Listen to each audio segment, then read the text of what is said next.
How y'all doing? Red here. I know I haven't posted in a while, and I always apologize, and I always say I'm sorry and all that other stuff. But believe it or not, YouTube doesn't make me any money, and I do have other stuff that I have to get done. But is this something I do want to talk about? So, for me to carry on and on the topic that I want to talk about, I'm going to tell you a little bit about myself and why this is important to me. Um, I've been a prepper ever since about 2010. That's when I got out of the military. And in my opinion, I've always prepped hard. I've always, any kind of extra money that I could put together, I could scrape together, I've always put into preps. I've always bought guns and ammunition and food and tactical gear, and I've tried to group up with people, and I've used that money to help, myself train, but also train them. I've built barricades for hiding behind, and I bought sandbags and all that stuff, and and I feel like I've done pretty well. But you know, I've always been scraping by. When I first came to Texas back in I think 2013, I really didn't make much money then. But still, even though I wasn't making much money, I was still prepping. I was still, buying paracord and making paracord slings, and I'd buy magazines and like for AR-15s and AK-47s, and I'd stipple them and I'd paint them and I'd try to sell them, and I was always trying to prep, but I never really worked on my finances. Nobody really actually sat down and tried to talk to me about my finances. Outside of I was trying to make sure your bills are paid, I was trying to make sure that your family is comfortable. That's the obvious stuff. That's the stuff that your dad and your stepdad and your mom that they tell it to everybody. I always try to make sure that you keep your family comfortable, and I've always done that. But no one's ever really sat me down and tried to explain how to increase my wealth, how to do well so that I'm not always stuck in the struggle phase of prepping. I can eventually someday do well enough to where I'm more prepared than the average Joe, but I'm also comfortable and I'm living comfortably. So,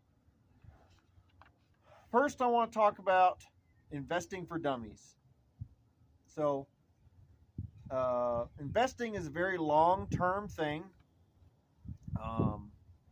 This is something that I would argue is important to start as young as possible. I'm going to start my kids as young as I can, basically as soon as they start working, or if my son starts mowing lawns or my daughter starts babysitting or whatever. I'm going to try to get them to start investing as soon as possible, because the sooner the better.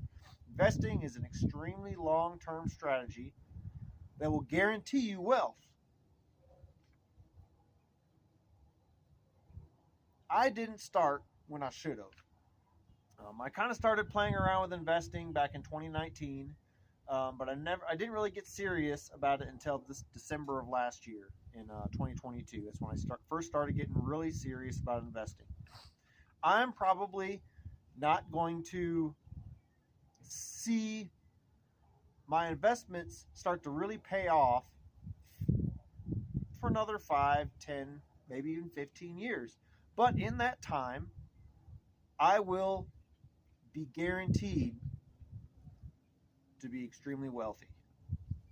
But the amount of struggle that I have to do in the next 5 years to ensure that that happens would not take place if I had started at a younger time. And I'll put some pictures up just to help you all understand what I'm talking about. But it's all comes down to compound interest. So for the first few years that you invest, you're not going to see any kind of growth at all. And this typically frustrates people and makes them stop investing. So if they started investing, started pouring money in, and they don't really see any kind of growth, and then they do it again for the next year and they still don't see any kind of growth, and they get tired of it and they just pull their money, and if anything, they actually lost money on the deal.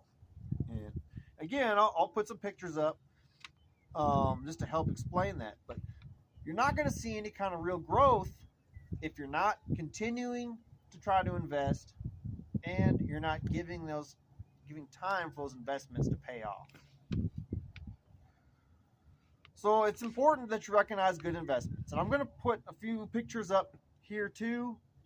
You know, a lot of folks like to sit there and talk about Apple and Starbucks and Tesla. And they like to say, oh, those are great investments because people have made so much money off of them. And that's true, but I'm talking about long-term guaranteed investments rather than speculative investments like those are that have made people a crap ton of money in the past. But, you know, I'm not here to play the stock market. I'm not here to day trade. I've lost money doing those things. I'm talking about guaranteed, constant interest, constant compound interest over the years so that you can plug in, okay, I'm going to put in this much money, and in this many years, I'm going to have around this much money. And there are stocks like that exist. There are index funds like that exist. You can take, for example, the S&P 500, which you can go into your favorite stock trading app right now, and you can invest in the S&P 500. And on average, it goes up about 11.5% a year. Now, sometimes it goes up more. Sometimes it goes up less. But it goes up, on average, about 11.5% a year. So if you take, for example, investing over a 30-year period, you can count on it being 11.5% per year in compound interest. And I'll put some more pictures up just to help explain that. So in order to invest, a lot of folks will sit there and say, well, I can't afford that. And that's here comes red, and I'm going to rain on y'all's parade. And this is where I tell you that you need to start living within your means. Now, if you're going paycheck to paycheck, that means you are not living within your means, period. You are living a lifestyle that you cannot afford. So how can you afford your lifestyle? Well, first off, you can start by paying down all your high interest debt. So if you want to invest in, say, the S&P 500, which you can easily do, that's only a 11.5% interest per year. But if you have a 24.5 APR loan on, say, a car, and you're not paying that down, but you're sitting there putting money into the S&P 500, you're not doing yourself any good. So in this, I would recommend try to pay down your high interest debt first, get rid of that, and then you can start working on investing. Another thing is your credit score. This is a conversation that, you know, people have tried to have with me over the years. And the first thing they'll say is, well, go get a secured credit card, Red. And with that secured credit card, you know, you can go buy gas and stuff like that and pay it down every month, and that'll help you with your credit score. And I would agree. However, the problem is I had several secured credit cards, and then 2020 happened. And, you know, I was laid off from my job. I didn't have any money coming in. So the very first thing I did was max out the secured credit cards, and I could not pay those back. And they're paid back now, but point is that it hit my credit score negatively. And if I hadn't have had those secured credit cards, I probably still would have figured out how to pay my bills, but I wouldn't have had that bad credit hit my credit, if that makes sense. So I don't necessarily recommend credit cards. Most wealthy people that have built wealth over years will tell you the same thing. Don't get credit cards. If you have credit cards, chop them motherfuckers up. Stop using them. Pay off that debt. Credit cards are nothing but the banks trying to weasel more money out of you. And yeah, they can help your credit if you have the ability to use them and spend a little bit, pay it off, spend a little bit, pay it off. But they're extremely easy to use as the easy button sometimes. And that can jack up your credit even more.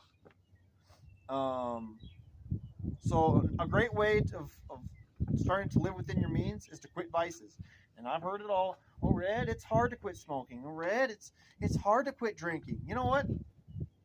It's mind over matter, because on February 2nd of 2022, I stopped drinking and I stopped smoking cold turkey. I gave my beer to my kid's mom, the rest of the case that I've been drinking, and I threw my cigarettes away, and I haven't bought any cigarettes since. I've bought beer a couple times just for special occasions, and I've drank beer that people have offered me a couple times on special occasions. But by and large, I'm not going through a case of Coors every 2 days like I was. I was an alcoholic. I was an extreme alcoholic. And I sat there and told people, oh, I'm a functioning alcoholic, just because I'd show up for work on time. Well, not even that. Sometimes I wouldn't even show up for work on time, but I'd show up to work. But I was a low functioning alcoholic. And I tell you what, when I quit, I was a whole lot better off financially. I was making way better financial decisions because I wasn't just drunkenly ordering stuff online anymore like I used to. But, I'm saving myself $200 to $300 a month just from not drinking and not smoking. And that's money that can just go right into investment. And last thing for living inside your means is I want to talk about is relationships and pets. And I know this is an extremely hard topic to talk about, but some of us men have old ladies that like to spend our money. And some of us women, I'm not a woman, but some women have men that like to spend money. Okay? So this is one of those things where I'm not saying divorce your wives and husbands. I'm not saying break up and all this other stuff. But you may need to sit down with your spouse and say, look, here's a video, Red's talking, I want you to watch it. But I want to do better for our kids someday. Okay? I want to establish generational wealth. And we can't do that if we continue to live the way we are now. Here are some things that I think we need to work on financially. But I want to establish generational wealth for our family, and I need your help. Okay? And that may be a conversation that needs to be had several times, because sometimes people who have been used to expensive vacations every year and multiple vices, I'm talking smoking, drinking, vaping, recreational drugs, whatever. People get used to a certain lifestyle, and typically they're not in a hurry to give that up. Okay? So this may need to be an extremely deep conversation that you have several times with your loved ones, but I promise you it's worth it. So to just finish off, there are several different investment platforms. Of course, you can go and go with the real established ones, but there are apps too that you can easily start dipping your toe in investing. Like I use Robinhood, for example, and I will drop a link in the comments. So if you do sign up for Robinhood and you put in your banking information, it's a free app, okay?